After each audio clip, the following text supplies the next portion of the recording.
Hello, everyone. This is Donna, and we are on chapter 12 of Endgame. And the one thing I love about Old Man Scooby's writing is he uses quotes, and the quotes really fit what he's trying to say. They fit the person that he is talking about.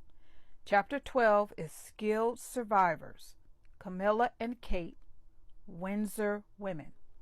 Now he takes one chapter and splits it. Part 1 is about Camilla, the transformation of a mistress. And he says, in these quotes, he uses two of them. The first one, he says, the two most powerful warriors are patience and time. This is from War and Peace. Then the next quote is just so perfect, I thought. He says, he uses this quote. It says, I feel as if I have been blessed to undergo a transformation from gangster to redeemed sinner with gangster proclivities. Cornell West, 2016, 60 Minutes interview.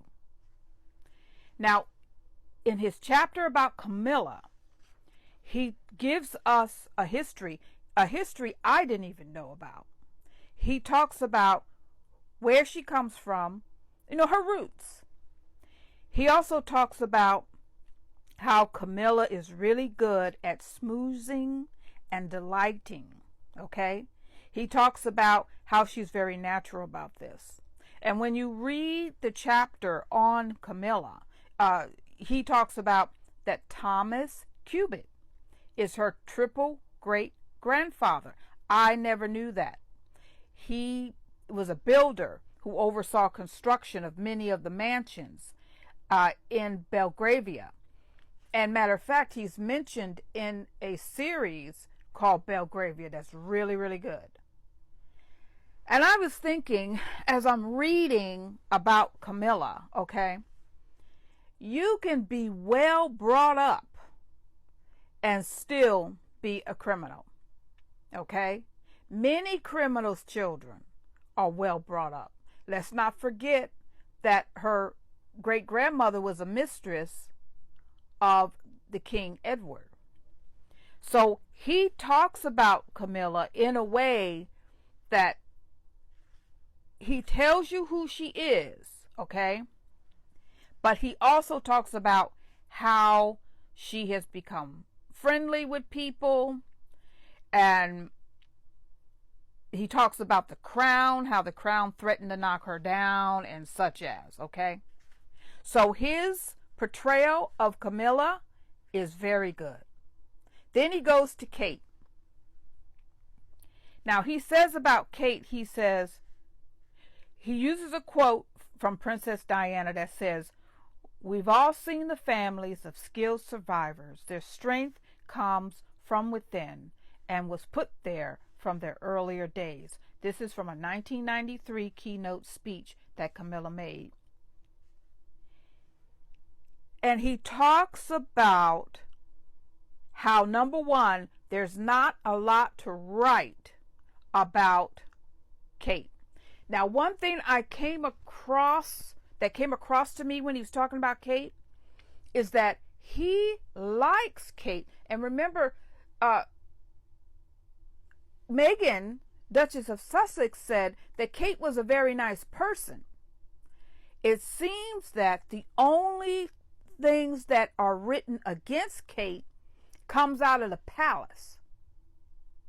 And Kate is probably, well, we know she's a mean girl, but we also have been hearing things lately that Kate and William were fighting after Christmas, okay? And this is right before she went to the hospital, throwing things, really having a knockdown, drag out. It's all rumor, but we've heard these rumors before.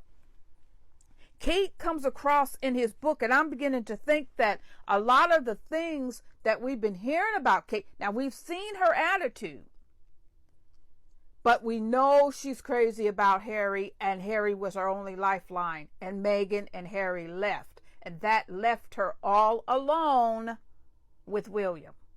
And my God, nobody, not even Harry, wants to be alone with William. So he talks about Kate and how she's striving to do better, but that how she also just basically just sits back and lets the establishment do whatever they need her to do, and how she is protected. That really came through for me, that Kate is protected by the monarchy, which we know, and she trusts them. But where is Kate? And William and Kate were fighting, and now Kate's missing, and so they could protect her, but only so far. I say Kate's not a lady. She was fighting back, but she lost the battle. So it came across to me that Kate's, all the things we hear about Kate is coming out of the palace people. Yes, we know she's a mean girl because she didn't take the opportunity to bond with Meghan, and he talks about that, but he also says that it's because of William. William is the reason why Kate didn't bond. Now, here is a weeping blue cedar tree. He uses this as an example in the book. He says that Kate will grow as long as she's not stifled, like a blue cedar tree, because a blue cedar tree needs space and room. If it doesn't get the proper space and room to flourish, it will bend and become deformed. So he's saying as long as the monarchy gives Kate the room to flourish and not keep her in a cage, which is basically where she is, she will flourish. We don't know where Kate is. The rumors aren't good.